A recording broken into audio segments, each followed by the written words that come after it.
Happy 2024. January மாத பலனு பார்க்கறதுக்கு முன்னாடி அந்த மாதத்தினுடைய சுப நிகழ்ச்சிகளை பற்றி பார்க்கலாம். ஜான்வரி 1 பஞ்சமி. அதே மாதிரி ஜான்வரி மாதம் 3 பஞ்சமி வருது. 15ஆம் தேதி காலையில் 9:30 மணிலேருந்து 16ஆம் தேதி 7 மணி வரைக்கும் பஞ்சமி.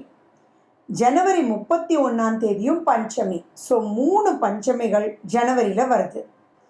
16ஆம் தேதி 2ஆம் தேதி ஷஷ்டி, 4ஆம் தேதி 18ஆம் தேதி அஷ்டமி, 5ஆம் தேதி 19ஆம் தேதி நவமி, 7ஆம் தேதி 21ஆம் தேதி ஏகாதசி, 9ஆம் தேதி 23ஆம் தேதி பிரதோஷம், 11ஆம் தேதி ஹனுமத் ஜெயந்தி, 12ஆம் தேதி கூடாரவல்லி, 14ஆம் தேதி மகர தீபம், போகி பண்டிகை, சதுர்த்தி விரதம், 15ஆம் தேதி தை 1, தை பிறந்தால் வழி பிறக்கும், பொங்கல் பண்டிகை.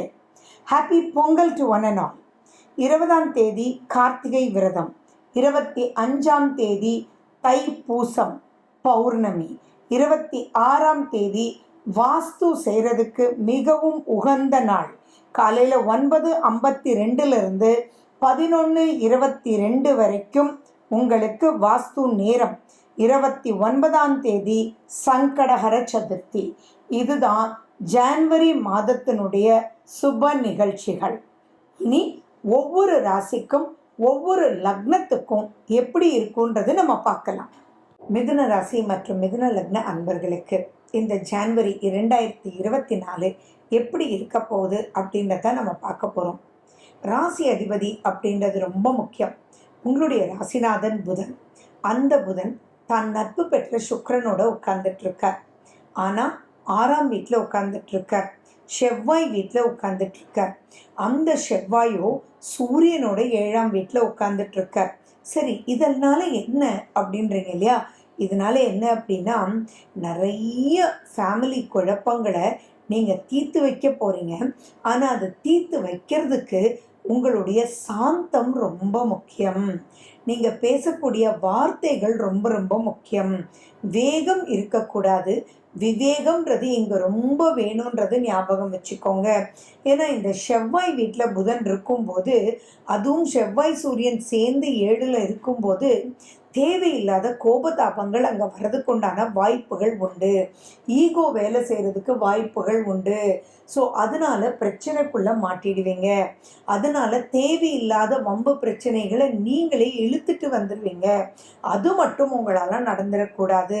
உங்களுடைய நோக்கம் ஸ்மூத் கோயிங்காக, ஈஸி ஃபினிஷிங்காக இருக்கிறதுக்கு உண்டானதாக இருக்கணுமே ஒழிய நீங்களே குடும்பத்துக்குள்ள குழப்பத்தை ஏற்படுத்திடுவீங்களோ அப்படின்ற ஒரு பயத்தோட வார்த்தைகளை யூஸ் பண்ணும்போது உங்கள் பிரெயினுக்கு எடுத்துகிட்டு போய் திங்க் பண்ணி அப்புறம் பேசுனீங்கன்னா அதே குழப்பம் நிவர்த்தியாக இருக்கும். அது இல்லை அப்படின்னா இங்கே ஈகோ வந்துச்சுன்னா அதே குடும்பத்தில் பிரச்சனையாக இருக்கும். அது உங்கள் குடும்பத்துக்காக நீங்கள் மற்றவங்க கிட்ட பேசி கடைசியில் உங்கள் குடும்பத்துக்குள்ளேயே பெரிய சண்டை வர்றதுக்குண்டான வாய்ப்புகளை நீங்களே தேடிட்டு வந்துடுவீங்க. நார்மலி 7ல் சூரியன் அப்படின்னாலே அவ்வளவு நல்லதில்லை. கோபம் அதிகமாக வரும். ஆனால் அந்த 7ல் சூரியன் செவ்வாயோட அப்படின் போதும் அந்த செவ்வாய் குருனுடைய பார்வை பெறதுனால தான் பயப்பட வேண்டாம்ன்ற ஒரு விஷயத்தையும் நான் சொல்கிறேன். குரு மங்களமாக ஆகிறதுக்கு உங்கள் கையிலேயே டூல் இருக்குது. ஏன்னா குருவும் செவ்வாயும் பரிவர்த்தனை குருமங்கள யோகத்தை கொடுக்கக்கூடிய வகையில் இருக்குது. ஸோ அந்த மங்கள யோகத்தை கொண்டு வர்றதுக்கு நீங்கள் ஒரு சாந்தம்ன்ற ஒரு விஷயத்தை மட்டும் நீங்கள் பின்பற்றணும். சாந்தம் எப்படி கொண்டு வரணுன்றது உங்களுக்கே தெரியும். ஸோ அதுக்கு நீங்கள் என்ன பண்ணணும் அப்படின்னா, ஓப்பனாக சொல்லணும்னா எவ்ரிடே கொஞ்சம் மெடிடேட் பண்ணுங்கள். மெடிடேஷன் அப்படின்றது சாந்தமாக ஒரு இடத்துல உட்காந்துக்கிறதுன்றது மட்டும் நீங்கள் பண்ணாலே you will feel really good. ரிலாக்ஸ்டாக ஒரு விஷயத்தை கையாளுங்க. அப்போ அத்தனை விஷயத்தையும் குடும்பத்துக்கே உங்களால் நன்மை கொண்டு வரக்கூடிய ஒரு அற்புதமான மாதமாக தான் இருக்குது. ஸோ அதே மாதிரி பார்த்தீங்கன்னா ஃபினான்ஷியல் ஸ்டேட்டஸும் உங்கள் ஐடியாஸ்னால ரொம்ப நல்லா வரதுக்குள்ள உண்டான வாய்ப்புகள் இருக்குது. அதே மாதிரி நீங்கள் திருமணம் உங்கள் குழந்தைங்களுக்கு செஞ்சு வைக்கிறதுக்கும் மிதுன ராசி மிதுன லக்ன அன்பர்களுக்கு திருமண வாய்ப்புகளும் அதிகமாக தான் இருக்குது. ஏன் அப்படின்னா ஆட்டோமேட்டிக்காக உங்களுடைய 7ஆம் வீட்டை குரு பகவான் பார்க்குறாரே, அப்போ அந்த 7ஆம் வீடும் திருமணம் ஆச்சே. அதே மாதிரி உங்களுடைய 5ஆம் வீடு அப்படின்ற இடத்தையுமே குரு பகவான் பார்க்குறாரே, அப்போ குழந்தை உண்டாகிறதுக்கும் இது வாய்ப்புகள் உண்டே, 2ஆம் குழந்தை உண்டாகிறதுக்கும் வாய்ப்புகள் உண்டே. கருத்து வேறுபாடு அப்படின்றது இங்கே பெருசாக வாய்ப்பு இருக்குது.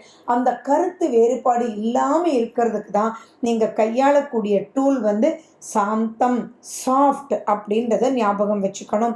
வேகம் வேண்டாம், விவேகம் வேணும். கோபம் வேண்டாம், ஆனால் ஞானம் வேணும். இப்படின்ற ஒரு விஷயத்த மட்டும் மைண்டில் வச்சுக்கிட்டிங்கன்னா இங்கே எக்கச்சக்கமாக உங்களுடைய 3ஆம் அதிபதி சூரியன் 7ல் உட்கார்ந்துருக்கிறதுனால பல நன்மைகளும் உண்டு. கம்யூனிகேஷன் சூப்பராக வரும், தைரியமாக இருக்கும், மனசு பயப்படாது.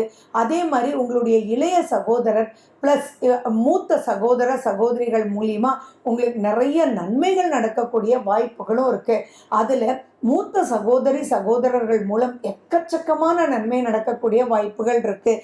ஏன் இந்த வார்த்தையை நான் சொல்கிறேன் அப்படின்னா 11ஆம் வீடு அப்படின்றது மூத்த சகோதர சகோதரி, அது குரு அங்கே போய் உட்கார்ந்துட்டு இருக்கார். அப்போது குரு அப்படின்னாலே ஒரு நன்மை செய்யக்கூடிய ஒரு அற்புதமான கிரகம். இப்போ உங்களுடைய மூத்த சகோதர சகோதரி உங்களுக்கு குருவாக இப்போ வேலை செய்வாங்க.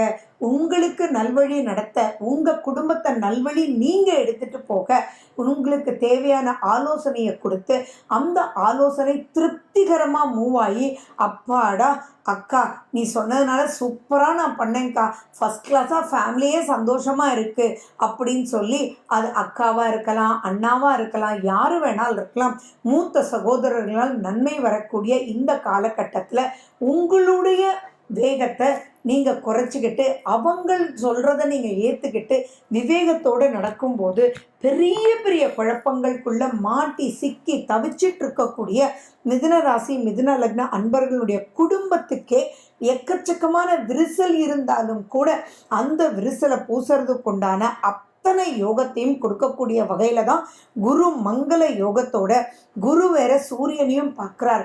அப்போ எவ்வளோ பெரிய லிமிட்டில் எப்படிப்பட்ட டென்ஷனாக இருந்தாலும் அதை நீங்கள் சால்வ் பண்ணக்கூடிய ஒரு அற்புதமான பாயிண்டில் இருக்குது. ஸோ அப்லிஃப்ட்மெண்ட் ரொம்ப ரொம்ப ரொம்ப நல்லா இருக்குன்றதுல எந்த வித டவுட்டுமே இல்லை.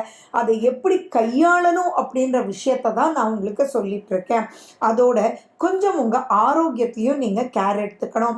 சரி, ஆரோக்கியம்னு சொல்லும்போது உங்களுடைய சுய ஜாதகத்தில் என்னென்ன ஆரோக்கிய கோளாறு இருந்ததோ அதெல்லாம் கொஞ்சம் தலை தூக்கிறதுக்கு உண்டான வாய்ப்புகள் இருக்குது. மைண்ட் கவர்ன்ஸ் அவர் பாடி.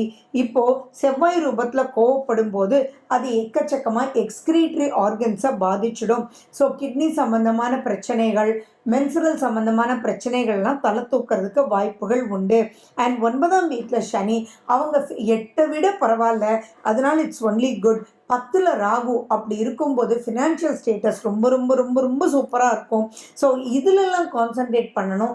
அந்த ஃபினான்ஷியலாகவும் அப்லிஃப்ட்மெண்ட் அப்படின்றதும் ஃபேமிலிக்கு உங்களால் நன்மையும் வரும்போது எவ்வளவு சூப்பராக இருக்கும். திருமண வாய்ப்புகள் கைகூடி வரக்கூடிய வாய்ப்புகள் உண்டு.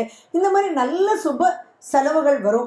அந்த சுப செலவுகள் வரும்போது எப்பயுமே என்ன சொல்லுவாங்க, திருமணம் அப்படின்னா திருமணத்தை பண்ணிப்பார், வீட்டை கட்டிப்பார்னு சொல்லுவாங்க. ஏன் அப்படின்னா அங்கே ஜங்ஷன் ஆஃப் பீப்புள் வராங்க, எக்கச்சக்கமான மக்களோட சேர்ந்து செயல்பட வேண்டிய ஒரு முக்கியமான அங்கம்.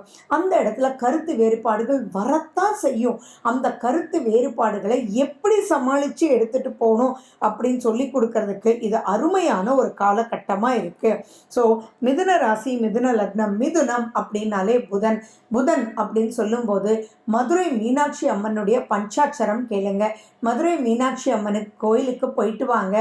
தாமரை மலர்கள் நீங்கள் பூஜை அறையில் யூஸ் பண்ணுங்க. இதெல்லாம் பண்ணும்போது ஆட்டோமேட்டிக்காக உங்களுக்குள்ளேயே நிறைய பொறுமை உங்களுக்கே அறியாத அளவுக்கு நன்மைகள் அத்தனை சுக விஷயத்தையும் நீங்கள் சூப்பராக நீங்கள் பண்ணுவீங்க. 4ல் கேது இருக்குது. ஸோ அந்த 4ஆம் வீட்டில் கேது அப்படின்னு சொல்லும்போது கொஞ்சம் எச்சரிக்கை தேவை. வண்டி ஓட்டும்போது, வாகனங்களை மாற்றும் போது இதிலெல்லாம் கொஞ்சம் கேர்ஃபுல்லாக இருக்கணும். அண்ட் 9ஆம் வீட்டில் சனி 8ஆம் இடத்தை விட பரவாயில்ல, பட் ஸ்டில் கொஞ்சம் நீங்கள் எக்ஸசைஸ் பண்ணணும், சுறுசுறுப்பாக நீங்கள் இருக்கணும். எந்த ஒரு விஷயத்தையும் டபால்னு நம்பிடக்கூடாது. அலசி ஆலோசனை, இங்கே சொல்லுவாங்க இல்லையா, கண்ணால் பார்ப்பதும் பொய், காதால் கேட்பதும் பொய், வாயால் போயிட்டே இருக்கும். தீர விசாரிப்பதே மெய். அந்த தீர அப்படின்ற வார்த்தைக்கு நீங்கள் இப்போ இம்பார்ட்டன்ஸ் கொடுத்து ஞானம் பெற்றவர்களோட, உங்களுடைய மூத்த சகோதர சகோதரியோட நீங்கள் கலந்து ஆலோசித்து பொறுமையாக கடைப்பிடிச்சிங்கன்னா மிதுன ராசி மிதுன லக்ன அன்பர்கள் ஜெயிக்கக்கூடியது மாதிரி இந்த மாதம் வேற எந்த ராசியும் ஜெயிக்க மாட்டாங்க. ஸோ உங்கள் குடும்பத்துக்கு உங்கள் அப்லிஃப்ட்மெண்ட் மூலிமா, உங்கள் ஐடியாஸ் மூலிமா அப்லிஃப்ட்மெண்ட் பெற்று சூப்பராக இருக்க போகிறீங்க மிதுன ராசி மிதுன லக்ன அன்பர்கள். மேலும் விவரங்களுக்கு ஃபோன் நம்பர் 9842266555